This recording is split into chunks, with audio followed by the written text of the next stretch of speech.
សួស្តីអ្នកទាំងអស់គ្នាសម្រាប់វីដេអូនេះដែរខ្ញុំចង់បង្ហាញអ្នកទាំងអស់គ្នាពីរបៀបកាត់វីដេអូបែបងាយៗណាអញ្ចឹងយើងត្រូវមានកម្មវិធី YouCut អញ្ចឹងអ្នកទាំងអស់គ្នា download ចូលមកបន្ទាប់មកគឺយើងចូលទៅកន្លែង New Project ហើយយើង select យកវីដេអូឬក៏រូបភាពដែលយើងចង់ដាក់នៅក្នុងវីដេអូដែលយើងធ្វើហ្នឹងណាអញ្ចឹងយើង select យកវីដេអូមួយមកដោយសារខ្ញុំជឿកម្មវិធីនេះដោយសារវាងាយស្រួលប្រើអញ្ចឹងយើងប្រើបានទាំងទូរស័ព្ទបែប iOS ហើយនិង Android បានដូចគ្នាអញ្ចឹងយើង select យកវីដេអូមួយដែលយើងចង់កាត់បន្ទាប់មកទៀតអ្នកទាំងអស់គ្នាអាចកាត់ទៅតាមអ្វីដែលអ្នកទាំងអស់គ្នាចង់បានមានន័យថាយើងចង់កាត់ចំណុចត្រង់ណាចេញយើងគ្រាន់តែចុចប៉ះទៅលើវីដេអូហ្នឹងហើយយើងធ្វើការកាត់ delete បានបន្ទាប់មកទៀតនៅក្នុងកម្មវិធីនេះផងដែរ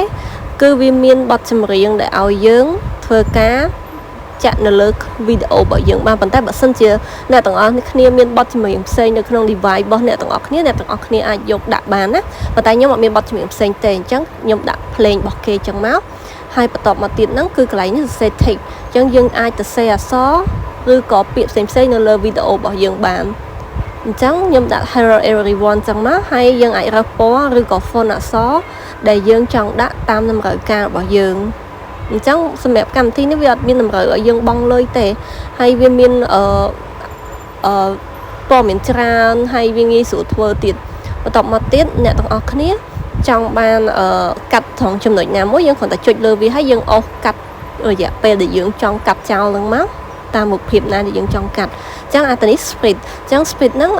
បើសិនជាអ្នកទាំងអស់គ្នាចង់ឲ្យវារៀងលឿនអ្នកទាំងអស់គ្នាអស់ឡើងមកអញ្ចឹង speed ហ្នឹងវាកាន់តែលឿនវាធ្វើឲ្យវីដេអូរបស់យើងដើរលឿនខ្លាំងហើយនឹងយឺតខ្លាំងអញ្ចឹងត្រង់ហ្នឹងគឺយើងងាយស្រួលក្នុងការប្រើប្រាស់តាមអ្វីចំណង់ចំណូលចិត្តរបស់យើងមែនតើហើយអញ្ចឹងឯងខ្ញុំ recommend app នេះដល់អ្នកទាំងអស់គ្នាអញ្ចឹងដោយសារខ្ញុំប្រើ app ផ្សេងភាគច្រើននៅលើ iOS វាតម្រូវឲ្យយើងធ្វើការបង់លុយឬក៏វា free ត្រឹមរយៈពេល3ថ្ងៃអញ្ចឹងទៅអញ្ចឹងនៅត្រង់ចំណុចនេះដូចខ្ញុំចុះសារឡើងឲ្យមើលអញ្ចឹងគឺវីដេអូរបស់យើងហ្នឹងយើងអាចធ្វើការកាត់ឬក៏ថយវាទៅក្រោយបានដូចគ្នាហើយមួយទៀតវិញពាក់ព័ន្ធនឹងត្រង់កន្លែងចាំខ្ញុំបង្ហាញអ្នកទាំងអស់គ្នាចឹងយើងចុចចុះមកក្រោមទៀតមកវាមានកន្លែងឲ្យយើងអាចបិទសំឡេងរបស់វីដេអូផ្ទាល់ original sound របស់វីដេអូហ្នឹងយើងអាចធ្វើការបិទវាចេញបើយើងអត់ចង់ដាក់ហើយនឹងមួយទៀតយើងអាច record សំឡេងរបស់យើងហើយត្រង់នេះគឺsticker យើងអាចដាក់ជាគីឬក៏ sticker អាចចាស់អីបាន emoji អីស្រេចតែយើងឆ្លាញ់អញ្ចឹងណាហ្នឹងហើយអញ្ចឹងយើងគ្រាន់តែ select ដាក់លើហ្នឹងមកវាងាយស្រួលក្នុងការដាក់ហើយក៏លុបវាអត់ញ៉ៃច្រើនទេ app នេះហើយបន្ទាប់មកទៀតខ្ញុំអូសឲ្យអ្នកទាំងអស់គ្នាមើលសិនថាវាមានអីខ្លះអញ្ចឹង sticker នៅក្នុង app ហ្នឹងអញ្ចឹងណា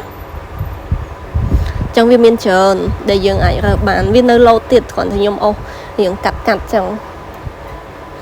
ហើយត្រង់នេះយើងអាចដាក់ថាប្រភេទ Happy Birthday អីចឹងទៅតាមប្រភេទវីដេអូដែលយើងកំពុងតែធ្វើហ្នឹងអញ្ចឹងវីដេអូនេះគឺវាអត់កំណត់រយៈពេលទេយើងចង់ធ្វើយូរក៏បានយើងចង់ធ្វើបែបខ្លីក៏បានដែរហើយយើងចង់ add វីដេអូបន្ថែមទៀតយកមកកាត់បញ្ចូលគ្នាក៏បានដែរនិយាយទៅគឺវាងាយមែនទែនហើយត្រង់នេះគឺបែប effect AI effect ក៏បានប៉ុន្តែកន្លែងខ្លះវាតម្រូវឲ្យយើងបង់លុយដូចកន្លែងគេដាក់ Pro ហ្នឹងមានន័យថាបើអ្នកទាំងអស់គ្នាចុចទៅលើហ្នឹងគឺវាឲ្យត្រៀលយើងត្រឹម3ថ្ងៃឬក៏វាតម្រូវឲ្យយើងបង់ប្រាក់ដែរទើបយើងអាចចូលទៅប្រើeffect របស់វាបានអញ្ចឹងណាអញ្ចឹងវាមានខ្លះ free អញ្ចឹងខ្ញុំប្រើតា free ឯងខ្ញុំអត់ប្រើបង់លុយឯង save cost អូខេហើយបន្ទាប់មកទៀតយើងអាចធ្វើការសារមើលថាអ្វីដែលយើងកាត់ហ្នឹងមើលទៅវាមិនដែរបើសិនជាយើងអត់ស្រឡាញ់យើងអាចធ្វើការលុប effect នឹងចេញបានអូខេបន្ទាប់មកទៀតគឺយើងអូស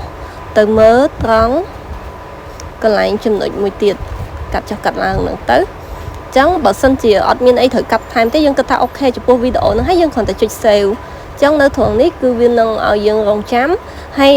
វាមានន័យថាដូចខ្ញុំនិយាយពីដើមទីវីដេអូចឹងគឺយើងអត់បាច់ចំណាយលុយទៅលើការទិញកម្មវិធីនេះទេឲ្យវាអត់ដូចជាកម្មវិធីផ្សេងទេចឹងយើងគ្រាន់តែរងចាំហើយវានឹង show ជា advertise ឲ្យយើងមើលចឹងអ្នកទាំងអស់គ្នាត្រូវគ្រាន់តែចំណាយពេលមើល advertise របស់វាដល់ចប់សិនអញ្ចឹងអានេះវាកំពុងតែ saving វីដេអូរបស់យើងចឹងសម្រាប់អ្នកទាំងអស់គ្នាមាន idea អីថ្មីអាច share នៅក្នុង comment ចែករំលែកចំណេះដឹងគ្នាទៅវិញទៅមកបានហើយបើមានចម្ងល់អីពាក់ព័ន្ធនឹងវីដេអូហ្នឹងអាច comment នៅក្រោមវីដេអូបានអញ្ចឹងខ្ញុំសង្ឃឹមថាអ្នកទាំងអស់គ្នានឹងចូលចិត្តវីដេអូមួយនេះហើយនឹងជួយចុច subscribe វីដេអូនេះទាំងអស់គ្នាចឹងបន្ទាប់ពីយើងសេវបានរួចរាល់ហើយចឹងអូខេ 100% ហើយអញ្ចឹងវានឹងសួរយើងថាយើង enjoy using this you come up ហើយបន្តមកទៀតអញ្ចឹងយើងបិទទៅព្រោះយើងគ្រាន់តែមើលវីដេអូ advertise វាឲ្យបានដល់ចប់មកអូខេអញ្ចឹងយើងចុចបិទមកវានឹងសេវចូលទៅក្នុង gallery យើងអូតូហើយអូខេអញ្ចឹងអរគុណអ្នកទាំងអស់គ្នាបាយបាយ